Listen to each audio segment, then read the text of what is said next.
Hello everybody, hope you're doing marvellously well. In today's episode we have Mr. David Mood taking over. David is very knowledgeable in Studio One and he's going to take us through the new improvements in version 3.5.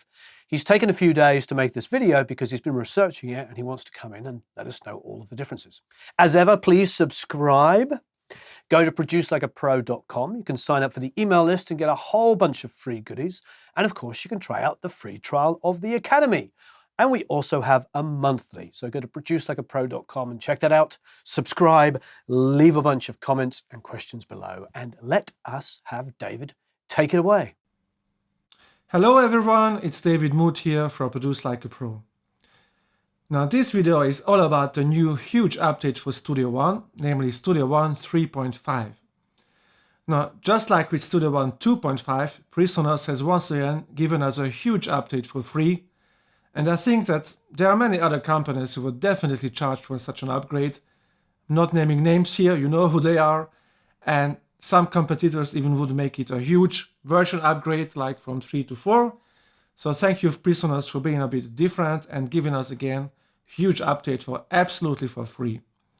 Now I think it has around 60 new features, so naturally I will not list all of these new features here, otherwise this video will last 2 hours and I also want to leave a few features for you to discover.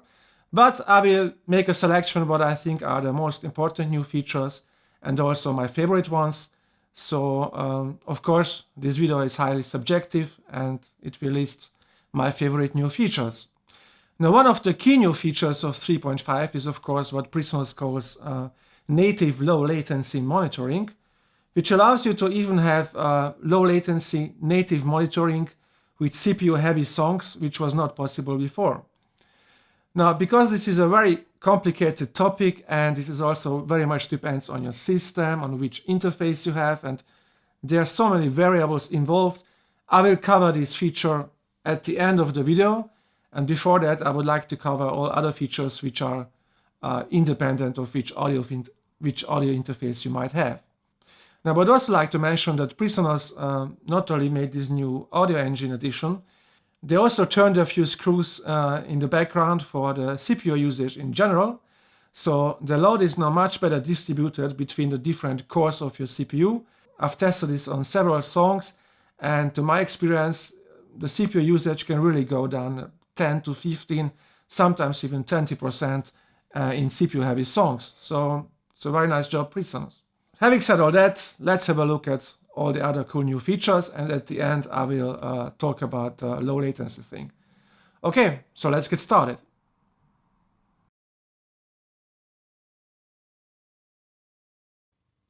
The project page has not been updated for quite a while now and was really in need of an overhaul in my opinion, and now with Studio One 3.5 we got a lot of new features. Just very shortly for those who don't know what the project page is or have not worked with it before, it's a separate workspace inside Studio One Professional. It's only available in Professional, where you can combine several songs to an album and release it as a digital release or as a DDP export or as an image or burn it to a CD. Since we have a lot of new features, I will work my way from the top to the bottom slowly, leaving the best for last. Now one of the new features is not only to be able to export as a DDP file, which we could before, but now we can also import DDP images. The way you do it is if when you click on File and select a new project, then here you have an option Import Tracks on DDP image, then you select it on your system, and then Studio One will import everything and line it up. Now that's wonderful because normally you have to buy a separate program just for this function and pay quite a lot of money, and now this is also included in Studio One. Very nice. Moving on, here on the left on the track list where we have our tracks, here down at the bottom we have a new icon where we can change the appearance of the track list and make them smaller, which is of course very nice if you have a lot of tracks. Now here on the top on the right where it says Loudness Information, we can analyze our tracks and display the loudness values of our tracks. Now this was possible also before 3.5, but it wasn't that useful unfortunately, because it only showed you the loudness of your tracks before any editing or processing you did in the project page. So you couldn't really analyze what you have done with your tracks, which kind of missed the point. But luckily now it is much, much better because, for example, if we insert a limiter here, let's just use the stock one, crank up the input to really see a difference. And now let's hit loudness information. Now the first thing you see is that the analysis takes a lot longer than it did before.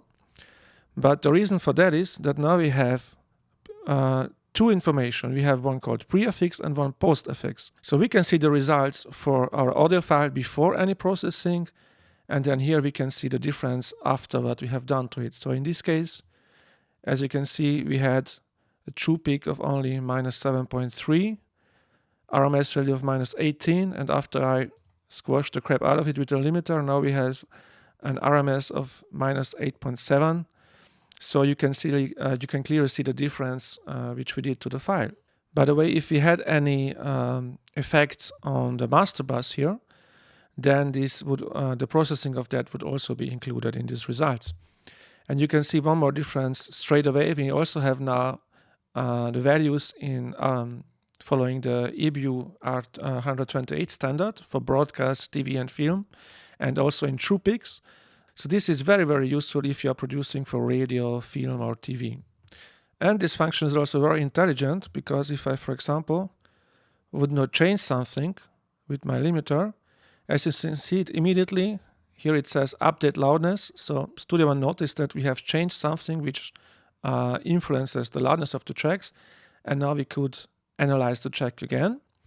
And one more new function which we also have, we can also right click here on the track header and say bounce track, which bounces the track down and renders the effect of all our inserts without the master bus. It renders all our inserts into the file. As you can see here, we have now a big blob of sound, and the limiter is removed from the inserts. And one more side effect of this bouncing track down, that now we also have immediately the loudness information also updated. So if you bounce the track down, you don't need to wait again for if you click on loudness information, because Studio One also makes an analysis when it bounces the track down, so we immediately see the results of our pre and post effects. Now I would like to see a function to go back to our real-time state, just like in the arrangement page, where you can always bounce the track down and then go back to real-time audio. This is not possible here. Well, of course, we can hit undo, but after we have done some several other things or closed and reopened the project, we cannot go back anymore to our state with our plugins. So maybe this is something for a future update. Now here at the track list, we have some small arrows on the left. If you click on them, we can insert some metadata to our tracks. Now this was possible before 3.52, but now we can, for example, enter a genre here, let's say rock, and then we can right click and say copy metadata to all tracks. And when we do that, if we now have a look at our other tracks, then this is copied to all tracks. And again, this really helps to save some time. Okay, moving on to the right to our analyzers, where we also have some nice new features. Let me play one of the tracks. You won't hear the music because it's not relevant. But I would like to show you that we have here a new option to have the frequency analyzer as a 12th octave scale, which basically means that you have an on segment, an on column for each note, and therefore we also have here this nice piano layout at the bottom, where if you go there with the mouse, then you can see the note and the frequency displayed, and yeah, this can be very useful. We can select our range, how much of the level we want to see, so we can go as low as -144 dB, which is of course the total dynamic range for a 24-bit audio file. This is not really useful in mastering, I think, this view, so you would probably choose something more reasonable like -72 or -50. Or you can just go here with the mouse and hold down the left mouse key, and then you can drag the scale up or down, so you can make your custom selection for this display. Now on our FFT analyzer, let me bring back the scale to -72. We have two new options here, slope and smooth. Now what slope does is it flattens the line so that if you would play pink noise, then as you can see here on this vertical line 2, it would be a flat line instead of climbing down on the right side. And if you click on smooth, then this is affecting our average values, which I can set here on fast, medium, or slow. And let me go back so we have some audio. And you can see, if you don't have to smooth, this is how it was only possible before. It's a bit difficult to see what's going on. So I very much welcome this smooth option where we really can see dips and heights in our frequency curve. And finally, we have one last new option here called segments. This is very interesting. I haven't seen something like this before, but it looks really interesting, and I think I will use this in the future because it's, it gives you a very nice representation of the frequency spectrum. And of course, we have here a freeze button. Nice. Then we have here our stereoscope got a little bit bigger, which was really small on a full HD screen, so I welcome that too. And we have new options in our level meter. Now, first of all, we have a true peak display. True peak is displays to the peaks with intersample peaks. And this wasn't possible before in the project page. You had to insert the level meter to be able to monitor true peaks, which was kind of stupid, I would say. So now we have it included here. Thank you very much, PreSonus. And again, we can also choose here the new EBU R128 scale and also different standards here with the EBU plus 18 switch. I will not go into detail about these standards because that would be a separate 2-hour video. So much about that. And finally, if you get tired of all these analyzers and displays, you can switch all of them off here with these little on-off buttons so that they don't distract you if you just want to concentrate on listening. Then moving to the right, in the browser we have a new tab called Pool. Just like in the arrangement page for the songs, we have no access to all the files directly which are in our project. Nice. Now let's move on to the bottom of the page. And there we have, I think, one of the best new features in the project page. And if you read the release notes, it simply says independent track markers. But what is that and what can we actually do with it? Now, this means that the track markers here, which are these columns here, which say track 3, track 4, and so forth, they are now completely independent of the audio files which we have here. So this lets us do many things. First of all, we can have one audio file, but several songs on a CD or on a digital release. And for that, we have a new command here. If you right-click on the event, you can say split at cursor, and we have a keyboard shortcut for it as well, Alt and X. So you can see now we splitted the audio file into 2 parts, but it is still only one track. So it would be track 3 on the CD, but we can now manipulate these 2 events separately. So we can split it even more. Now I'm going to use the keyboard shortcut Alt X, and you can see we can move this around and do what we want to do with it and still have only one track on the CD. Now, of course, the opposite option is also possible. For example, if you have one long track, let's say this is here a concert recording of 1.5 hours, you don't need to split the file into separate files anymore. Then you can simply position your cursor and select, instead of split at cursor, split track at cursor, and then you get 2 tracks, but still one audio file behind it.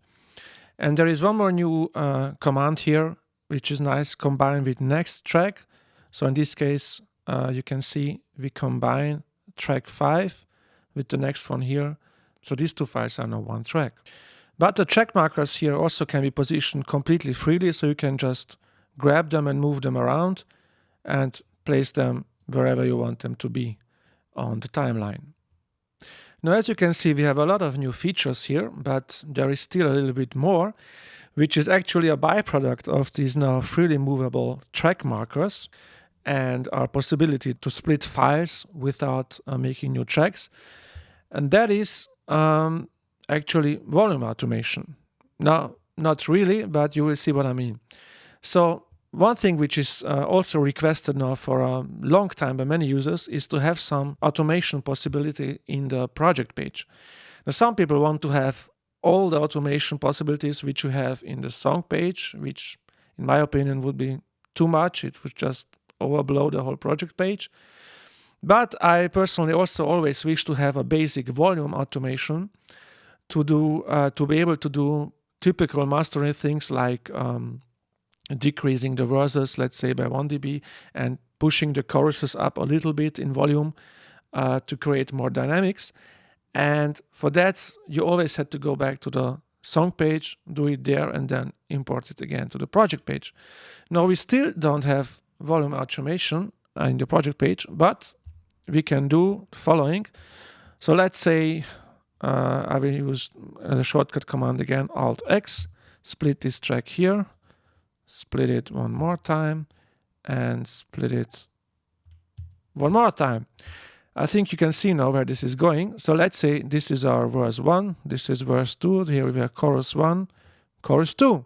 So let's select both of our verses and hold down Shift to be able to move this slider in fine increments.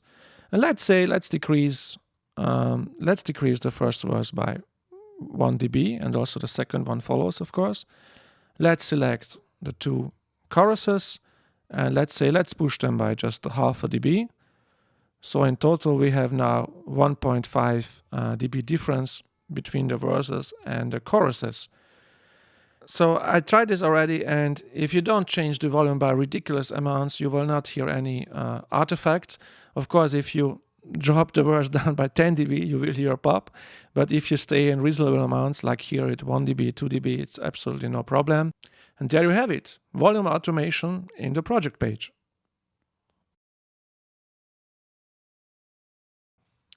Okay, let's have a look at the new features in the mixer. Now with Studio One 3.3, the last bigger update for Studio One, PreSonus gave us one of the top requested features, which was a global effects on and off button, which we have now here. And now with 3.5, they gave us the #1 feature request, which was valid for many years, which is an undo functionality for the mixer. So now we can simply move some faders and then hit undo once, twice, 3 times, and we are back where it was before. Same goes for the panorama. Let's change that and hit undo once, twice, 3 times, and there we are, and we are back where it was. Now it's important to note, let me open the undo history. There we have it. It's important to note that, for example, many times when you change the value of a fader, so many times you go down a little bit, then you raise it a little bit, then you move up a little bit, until you find the correct position where you want it to be. Now, if you hold out the mouse and go down, go up, only at the time when you let go of the mouse, like this, you can see here, then you get a new entry in the history. So if you would do it like this, raise a little bit, go down a bit, raise it again, then you can see you get a ton of undo actions. So in this case, it's just better to remember that it's best to hold down the mouse, change the fader until you are happy with it, and then you only get one single entry in the history. But that's not all. PreSonus also decided to implement plugins and even third-party plugins in the undo history. So if you have a look at it again, of course, all the native plugins work. So if I change something here, you can see I can undo it. I can undo it. Let's open, for example, the Fab filter. Here I can also click undo, even though Fab filter also has an own undo function. Let's open a Sound Toys plugin. Here you can see again, we can undo this, what I did. But since there are hundreds and thousands of third-party plugins, I'm pretty sure that there will be some which doesn't work properly yet. In this case, you can just report it in the PreSonus forum, and over time, I'm sure that at least all of the important third-party plugins will work together with Studio One fine. Now, another very nice new feature which also got requested a lot of times, also by me, I wanted to see this for a long time, is a visual indication in the mixer when a plugin is bypassed. So if I bypass this compressor, now you can see the power button turns orange. If I unbypass it, it goes blue again. I just find it a pity that they didn't just put this small icon which we have here next to the power button, so that we could also directly unbypass and bypass it without having to open the plugin GUI. And maybe PreSonus will implement a function which would be also fine to, for example, hold on Control or Alt and then click on this to bypass and unbypass the plugin. But still, it's a very good progress that now we can see which plugins are bypassed and which are active directly in the mixer.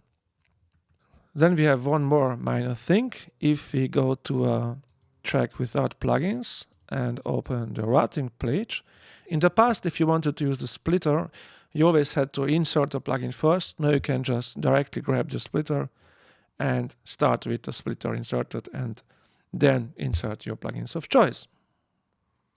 Now, since you have now the undo function in the console, PreSonus must have thought that the trash that we used to have here on the left side is now redundant, and they completely removed it, which in my opinion is a little bit of a pity, because of course I can remove a plugin here and then simply hit undo and it's there again. But if we still would have the trash, then we could, remove a plugin, continue to work for hours even, and still go back to the trash and be able to restore every plugin where it was on the track. So it would be like a separate list of undos just to remove plugins and instruments. So I think it's a pity that they removed it, but what shall I say?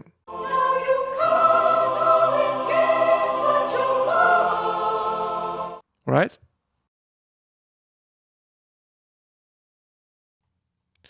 Next, let's have a look at some new features and changes in the Arrange window. Now, if we have a track where we also have some layers, now if we copy an event to another track or to the same track to another position and do that and paste an event, you can see we immediately also get this small icon to open the layers. So the layers actually also get copied now if we copy an event, which was not the case before, and a very nice new feature. We have a new track command called apply track names to channels. Now what does this do? So if we have, let's say, several instrument tracks, like I have 4 instrument tracks here, which are all connected to impact, and you see we have impact extended, so we have 4 channels of impact, and I've got here my tracks named kick, snare, hi-hat, toms, but you can see the outputs of impact are just called impact stereo 1, stereo 2, stereo 3, stereo 4, and so on.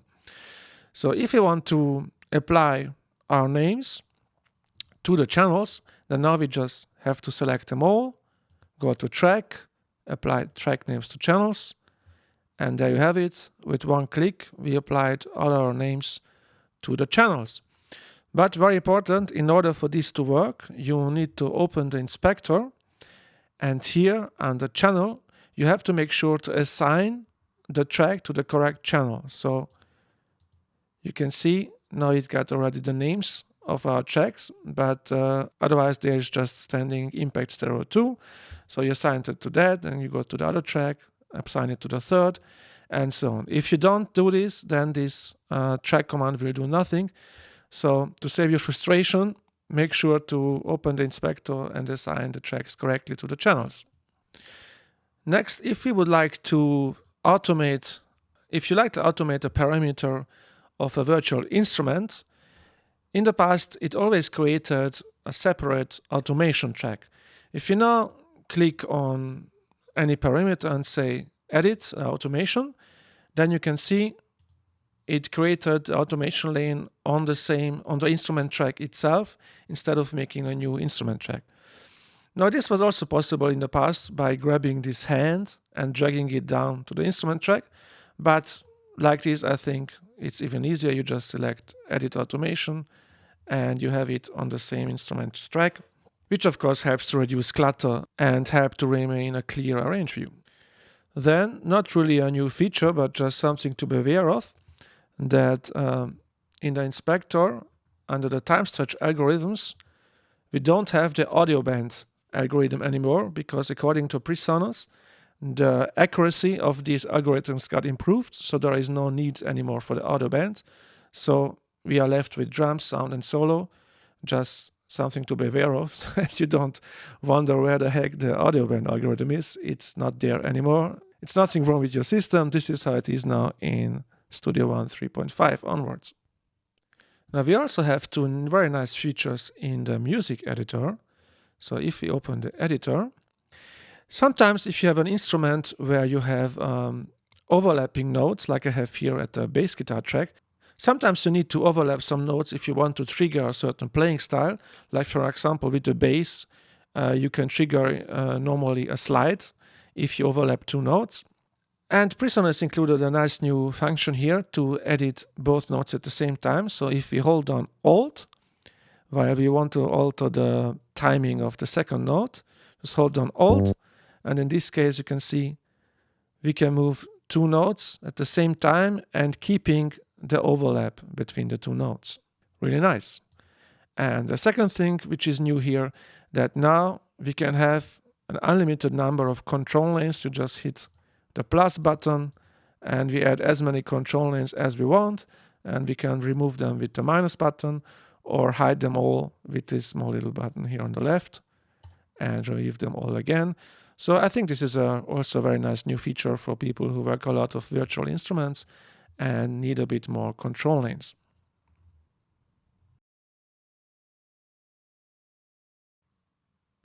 Now let's see what is new amongst our plugins. The Fat Channel, the channel strip, got a big update. It's called now Fat Channel XT. And I never really used the old Fat Channel simply for the reason that GUI was a bit too tiny for me. And now it got a completely redesigned graphical user interface, and I like it now much, much more, and I can imagine it using it a lot. So we have the separate modules like we had before, but again with a much nicer GUI. We can also display them all by clicking here on the stack mode, and we can see all modules vertically. But we can also simply drag this window and stretch it out like this horizontally, which is, I think, really nice for people who are working with CinemaSource screens, but in my case it wouldn't fit on the screen, so I leave it here in this stack mode. So this Fat Channel XT is completely identical to the Fat Channel which you find in the PreSonus Studio Live Series 3 mixers. But for the people who don't have such a mixer, like me for example, they included also a native version. And this channel, to my experience, is very light on the CPU, so you could really use it as a standard channel strip which you can insert on all tracks without any problems. But we don't only have a new nice graphical interface. Let me go back to the single mode where we can just see one module. And here at the compressor, if you click on this little arrow, you can see we have some new options, and also at the EQ we have some new options. So let's have a look what these things are. Let's change to tube and look at that. Now, of course, PreSonus can't name any names here, but I can. So this, of course, is an emulation of an Universal Audio LA2A compressor. And the second one, called FAT, is an emulation of an 1176 compressor. Now let's see what we have at the EQ front.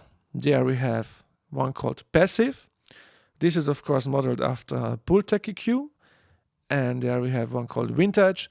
And this looks like a Neve 1073 to me.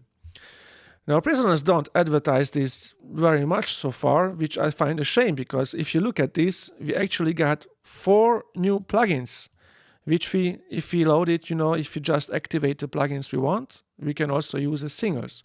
It would be nice to have them as single plugins, but not a big deal again, because we can use it like that.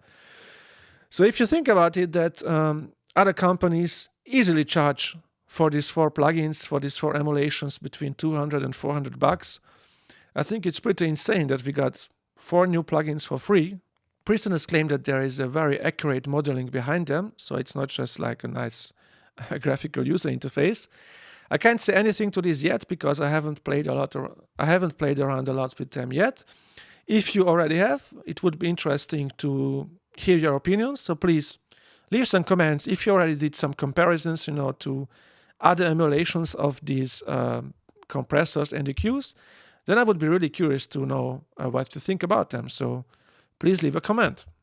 And my only complaint here is that for the limiter, you can see we have absolutely no scale for the gain reduction meter, which in my opinion, a meter without any scale is next to useless. So PreSonus, please include a scale with one of the next updates. That would be really nice. Thank you.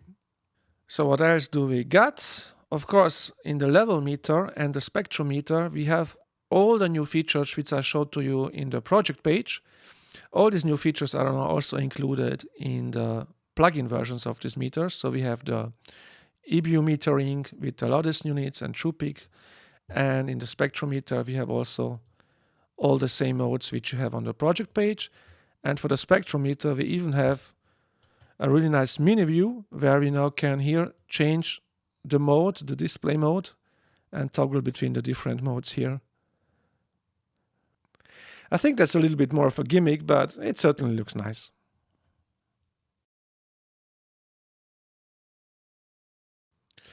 We also have 2 new options for very quickly exporting a selection. So you can see I have here one audio file and one instrument file. So if you select both, then right click, then here we have 2 new options, mixed down selection and export selection. The first one, mixed down selection, mixes these 2 tracks down, including the insert effects, and then imports the mix down to a new track. And then as you can see, it mutes the original events. So let me undo this. And the second one is export selection. It's similar to if you would simply drag these files to the browser, to an empty folder, and select render with insert effects, because that's exactly what happens. If you click on it, then your Explorer opens. You can choose a location for these files, and they get exported with the inserted insert effects. So this is a new and super fast way to export some tracks.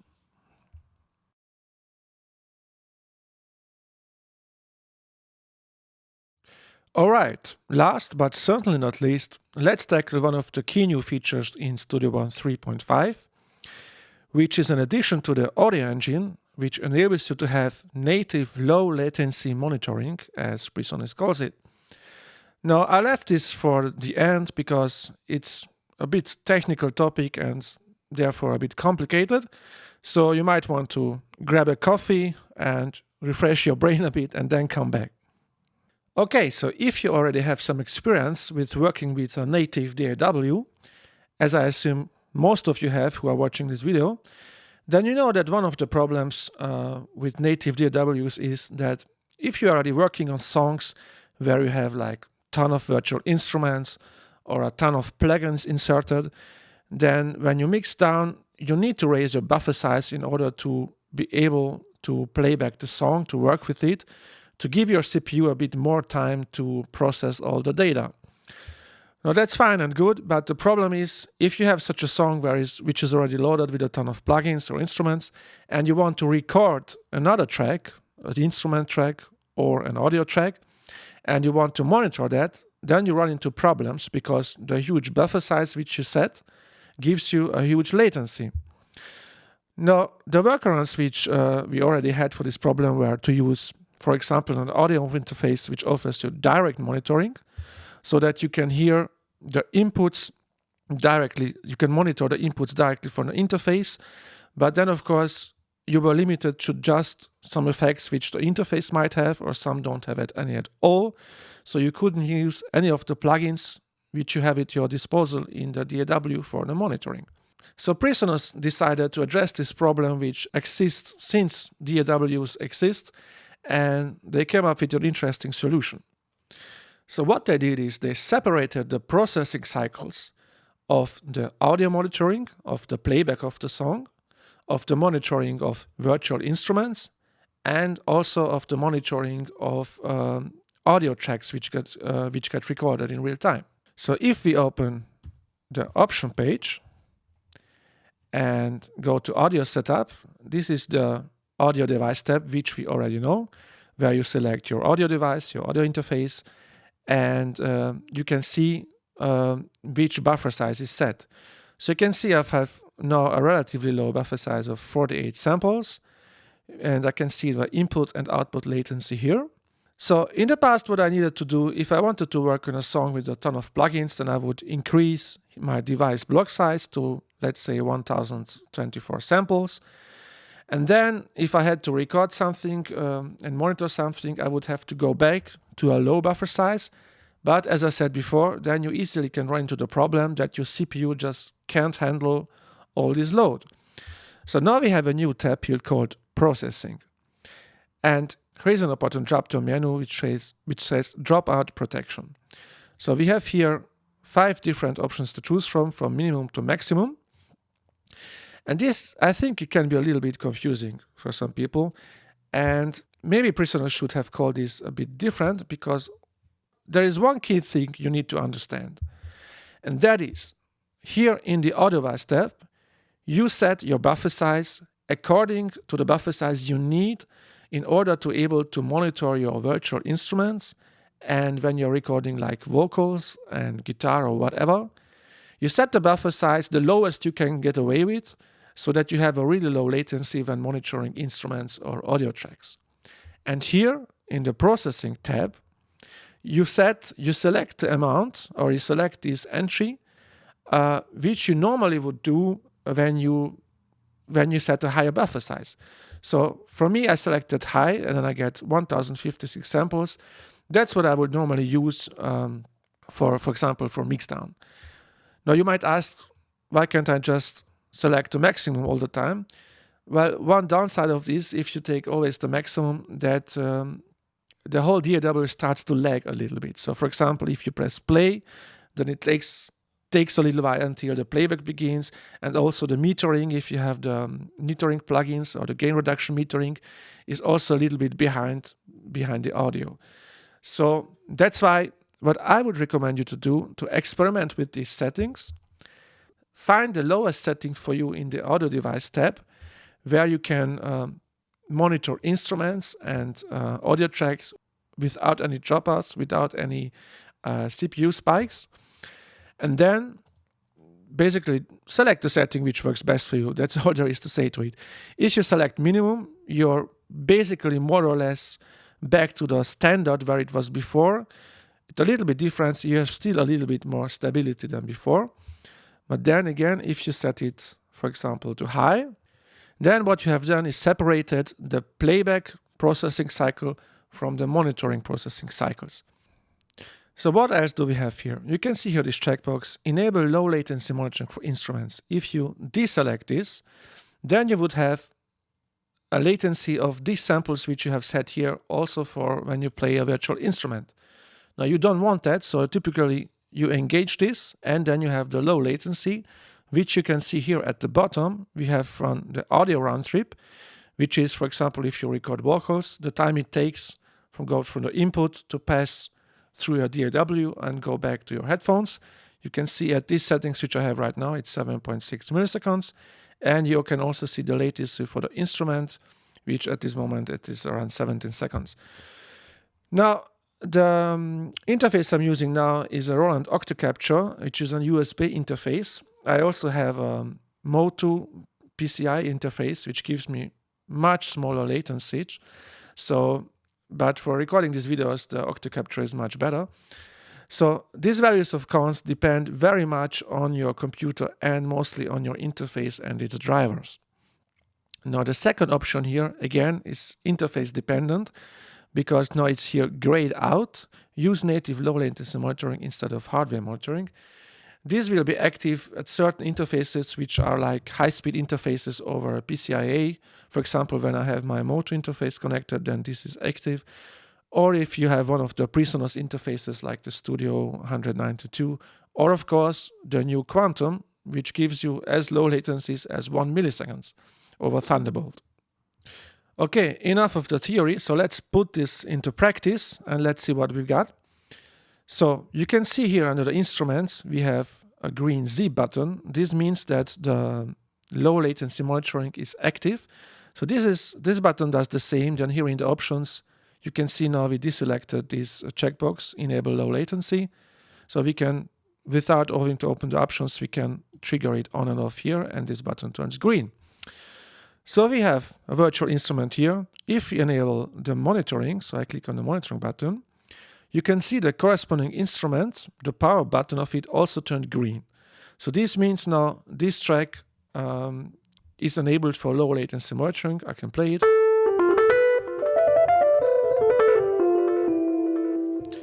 And you can see it's green. Now if I select a second track, enable it for monitoring, you can see the instrument below presence also turned green. So we can try both instruments.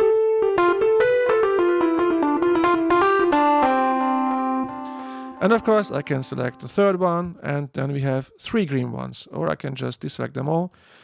So this gives you a very nice visual feedback of which instruments are currently activated for monitoring. And if we look a little bit to the right, we can see we have a send going to this plate reverb, and here we also have a green power button. So this is also, in this case, included in the low latency monitoring. And even our master bus, we have a compressor, and you can see the green power button also here. And even this is included on our low latency monitoring. So what happens in the background is that the instrument that we play, let's open the options again. The instrument which we monitor uses this buffer size to have the low latency. But if we actually play back the track, then the whole playback and all other instruments use the higher buffer size to get a low CPU usage. So the playback and the monitoring of the instrument are separated. Now let's see if we have an audio track and we enable the monitoring for it, like that. You can hear now a little bit of flanging. That's just because I'm recording my voice also at the same time for the screen recording. Normally you wouldn't hear this flanging, of course. And you can see the plugin on this track also had now green power button. It means this is also calculated with the low buffer size. And also on the master bus again, just to prove it, I inserted here a delay. Let's turn it on. So you can hear that also the master bus is included now in this monitoring path. Okay, let me turn this off again to get rid of the flanging. So the main point why you need this is if you have songs, again, where your CPU is already relatively maxed out, then this comes really into play. Because now, of course, I selected a song which doesn't have a very high CPU load because I'm also recording this and for the video. So I didn't want a song which is maxed out. But if you have a song where your CPU is at 70, 60, 80%, then this will come in very, very handy because you don't need to deactivate plugins or mix the song down and import it into another song. All the tricks we can do to solve this issue. You just enable this low latency system and you can record a track, monitor it, use plugins while you do it, and that's also one of the main points. And one thing which is important to know here, that you really have to be aware of which plugins you use in the monitoring path, which means there should be plugins which ideally do not add any latency, so they have 0 millisecond, or you can go up to 3 milliseconds of latency. If you have a plugin which adds more than 3 milliseconds of latency, then it gets automatically deactivated for the monitoring. To show you this, you can see when I switch this track here on, then the EQ, which is right now at 0 latency setting, also gets the green power button, so it's also in the monitoring path. Now in the FabFilter Pro queue, I can switch it to linear phase mode, which adds more than 100 milliseconds of latency. And if I now activate the monitoring again, then you can see the blue power button doesn't turn green, and which means the EQ gets completely deactivated from the monitoring path. Now, it would be nice to have some kind of visual indication that the plugin is actually not processing, because as you can see, it just looks the same. But maybe this will come with one of the next updates. Now, for the low latency monitoring of audio tracks, we also have a button just like here the green Z button at the instruments. And we also have this green button here on the master bus.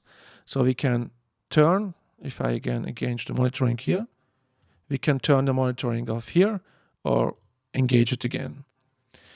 And actually, as I already said, if you have an interface which enables also hardware low latency monitoring, like the PreSonus Studio 194 or the Quantum, then this button actually has 3 states. It can be dark like here, so latency monitoring turned off. It can be blue, then it would use the low latency monitoring of your hardware, of the interface itself, with the DSP effects you might have. And it can be green, and then it uses the native monitoring, which means you can use every plugin which you have, which adds less than 3 milliseconds of latency. Okay, I know that was a lot to take in. Let's quickly summarize. So you go to the Options tab. Under Audio to Device, you select the latency, the buffer size, which you normally do for monitoring instruments, for playing instruments, or recording and monitoring audio tracks. And then here under Dropout Protection, you select a value which gives you a good value for working with songs with a lot of plugins and instruments, which gives you a good and stable machine. So ideally, you need to experiment a little bit and set all these load settings one single time, and you can just leave it as it is and just work with the DAW, whether you mix, record, play an instrument, record an instrument, or record some vocals, whatever. You can leave it and you don't have to change buffer sizes all the time like it was in the past. All right, so that's it for now. All right. Now, as I've said in the beginning, of course, I haven't covered all features because this video would have gone on forever. You can download the release notes by yourself. You can download it directly from Studio One. Just go to the Help menu and there you can see View Release Notes. So it's 4 pages. So I think there is enough left for you to discover on your own. And let me know how you find it. And I'm also very curious how you like, which experiences you have with this new low latency engine. And so I would be very glad if you leave a comment and tell me how your experience is. How is your experience also with CPU usage compared to the last version of Studio One? And also please indicate in the comment which interface you have so that we can see how the different interfaces on the market line up. Okay, so that's it for today.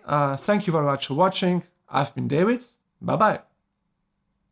Okay, I hope you enjoyed that. David is truly wonderful. He's been doing a whole bunch of videos for us now, so thank you ever so much, David. As ever, please go to producelikeapro.com if you haven't already. Sign up for the email list. You get a whole bunch of free goodies. And of course, subscribe and leave a bunch of comments and questions below. Have a marvelous time recording and mixing.